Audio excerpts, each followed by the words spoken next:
ইতিহাসের দিকে তাকালে দেখা যায় বিশ্বের সবচেয়ে সফল ব্যক্তিরা এক না এক সময় মানুষের চোখে নির্বোধ মনে হতেন, কিন্তু তারা অন্যের কথায় কান না দিয়ে নিজেদের বুদ্ধি ও দূরদৃষ্টি অনুসরণ করতেন। আর সবশেষে তারাই সবচেয়ে বুদ্ধিমান হিসেবে বিবেচিত হতেন। কারণ সফলতা কখনোই বাহ্যিক প্রদর্শনীতে নয়, বরং সঠিক সময়ে সঠিক সিদ্ধান্ত নেওয়ার মধ্যেই লুকিয়ে থাকে। আজকের গল্প আমাদের একটি গুরুত্বপূর্ণ শিক্ষা দেবে যে নিজে বুদ্ধিমান হওয়া আর অন্যের চোখে নিজেকে বুদ্ধিমান হিসেবে দেখা এই দুটো সম্পূর্ণ ভিন্ন ব্যাপার। তাই চলুন গল্পটি শেষ পর্যন্ত দেখি। এক দেশে এক চতুর মন্ত্রী ছিলেন, যিনি কিনা এক রাজার দরবারের প্রধান উপদেষ্টার কাজ করতেন।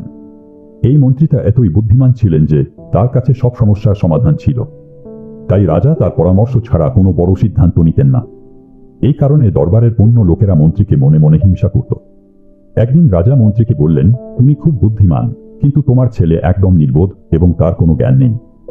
মন্ত্রী এই কথা শুনে একটুও খুশি হলেন না এবং জিজ্ঞাসা করলেন, মহারাজ, আপনি কেন এমনটা বলছেন? আপনি কেন মনে করেন যে আমার ছেলে নির্বোধ? রাজা বললেন, প্রতিদিন সকালে যখন আমি গ্রামের রাস্তায় জনগণের সাথে দেখা করতে যাই, তখন তোমার ছেলে সেখানে থাকে।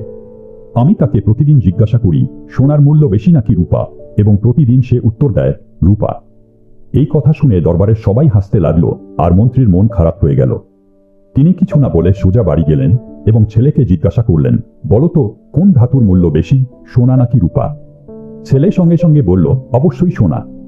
মন্ত্রী তখন বললেন, যদি তুমি জানো যে সোনার মূল্য বেশি, তবে তুমি প্রতিদিন রাজার সামনে ভুল উত্তর দিয়ে কেন বলো যে রূপার মূল্য বেশি?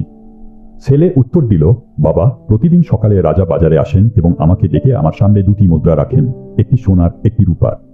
তারপর বলেন, যে মুদ্রার মূল্য বেশি তা নিয়ে নাও। আমি রূপার মুদ্রাটি তুলে নিই আর রাজা হেসে চলে যান। মন্ত্রী তখন জিজ্ঞাসা করলেন, কিন্তু তুমি প্রতিদিন রূপার মুদ্রাই কেন তুলে নাও? আজ তো তোমার জন্য পুরো দরবারের সবাই হাসাহাসি করেছে। ছেলে তখন তার বাবার হাত ধরে নিজের ঘরে নিয়ে গেল এবং একটি বাক্স খুলল। বাক্স ভর্তি ছিল রূপার মুদ্রা। এটা দেখে মন্ত্রী অবাক হয়ে বললেন, তুমি এত রূপার মুদ্রা কিভাবে পেলে? ছেলে বলল, বাবা, এই সব মুদ্রা রাজা আমাকে দিয়েছেন। রাজা প্রতিদিন আমাকে একটি করে রূপার মুদ্রা দেন আর আমি সেটাই নিয়ে নিই। কিন্তু আমি জানি, যদি আমি একদিন সঠিক উত্তর দিয়ে সোনার মুদ্রা নিয়ে নিই, তবে রাজা এটাকে তার ক্ষতি মনে করবেন। তিনি বুঝবেন শুধু শুধু অন্যকে সোনার মুদ্রা দেবার কোনো মানে নেই। তখন তিনি আমাকে আর কিছু জিজ্ঞাসা করবেন না আর আমি প্রতিদিনের এই রূপার মুদ্রাটিও হারাবো।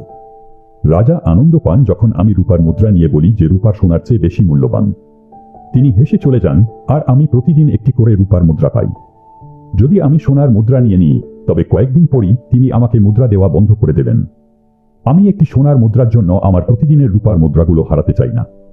একথা শুনে মন্ত্রী ছেলের বুদ্ধি দেখে গর্বিত হলেন। তিনি বুঝতে পারলেন, যদিও সবাই তার ছেলেকে নির্বোধ বলে মনে করে, আসলে তার ছেলের বুদ্ধি কেবল একজন জ্ঞানী মানুষই বুঝতে পারবে। এরপর থেকে যখনই কেউ মন্ত্রীর ছেলেকে নির্বোধ বলতো, তিনি মৃদু হেসে চলে যেতেন।